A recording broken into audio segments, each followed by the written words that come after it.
get him to pay his bill. Well, he doesn't think a woman should have a thought in her head that a man hasn't already put there and approved of. And ladies, I tell you this, I've been arguing with the gentlemen who have been the former Burgesses, and they were delegates to the conventions in Virginia that came up with the resolutions for Virginia independency. Virginia declared her independence first, and then that document went to Philadelphia and was put before the Congress by Mr. Richard Henry Lee. And I argue with them all the time. They seem to take it from me all right. But my thought is, I'm the head of my household. Ice cream, please. Why, and I pay my taxes. Why should I not have a say in those who govern? Oh, good. Thank you. Oh, I never hear that out of the men, I'll tell you. He said, here, here. Oh, well, I think I'll elect you. That's why I did. Well, I do hope you've all had a good journey here and not to, what does that say? Dry ice. What's dry ice? I know what ice is, but I've never seen it dry.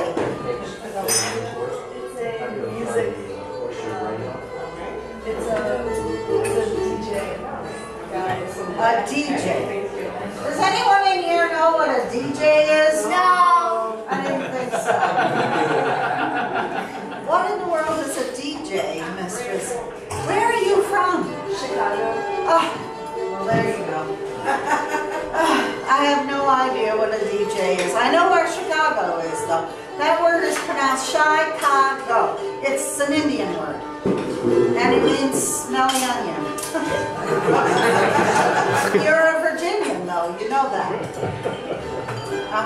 Indeed. You are a Virginian. This is your capital city. At least for now. Who knows? Till Richmond comes along. What? Till Richmond comes along. Oh, Richmond's there already, sir, but it's nothing but a small word. And where are you from, young miss? Philadelphia. Philadelphia. Are you from the city? Yes. Indeed. Well, have you brought any more news of the Congress? You haven't. Well, who can get any news out of them?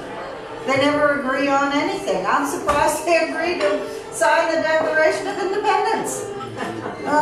That was a struggle, I tell you. New York, every time New York was asked a question, they abstained. They said they had to go back to their legislature to get the answer. Well, by the time they got back from the legislature, who remembered what the question was? And they didn't sign the Declaration right away. No. I don't know when they're going to. You know, the Declaration was read here a bit ago, and Mr. Wythe was not able to be in Philadelphia when the Declaration was signed, but they allowed him to sign in the first place of the delegates from Virginia. They left space at the top of their names so that Mr. Wythe could sign in the first place, out of respect for the fact that he was Mr. Jefferson's teacher. Mr. Jefferson went to the university, or to the college of William and Mary for 2 years, and then decided he wasn't getting a good enough education. So he left there and went to read law with Mr. Wythe. And he's a counselor at law now. And this lad is 16? Yes. What's your, are you an apprentice anyway, sir? Nope. A student? Where? In high school. What's a high school? Well, college, you can start there at 7. And if you stay right through until you're 21, you've got all the school that they can give you. Can you read, write, and cipher? What cipher? You really want to know how to do that. That's your numbers. You can add and subtract and so forth. I had a lad one day, happened to be from New York, about the age of that one over there. I asked him if he could read, write, and cipher, and he said yes. And then I asked him if he knew what ciphering was. He said no. I said, then you asked. Well, when I told him it was his numbers, he got mad at me. He stood up, put his hands on his hips, looked at me and said, "I'll wager you don't know what a computer is." I hate to burst your bubble, but I do. I've got one. His name is Seth, and he's usually in the hall up there. Well, I do the figures. I keep the books. I have to, as the owner of this business. My papa taught me to read, write, and cipher. Mama was gone. She had passed on. So my sister and I learned how to keep tavern and the books at Papa's knee. And I do the bookkeeping, but Seth goes over the numbers and computes them. Indeed. That way I haven't made any errors. At least no glaring ones. I'm not sure purchasing this property was such a good idea. We're at war, you know. Oh, 600 pounds in the cost of this property? And what a struggle. Well, it is, mistress. That's a great deal of money. And I moved here in '71, and I wished then to buy the property, could not.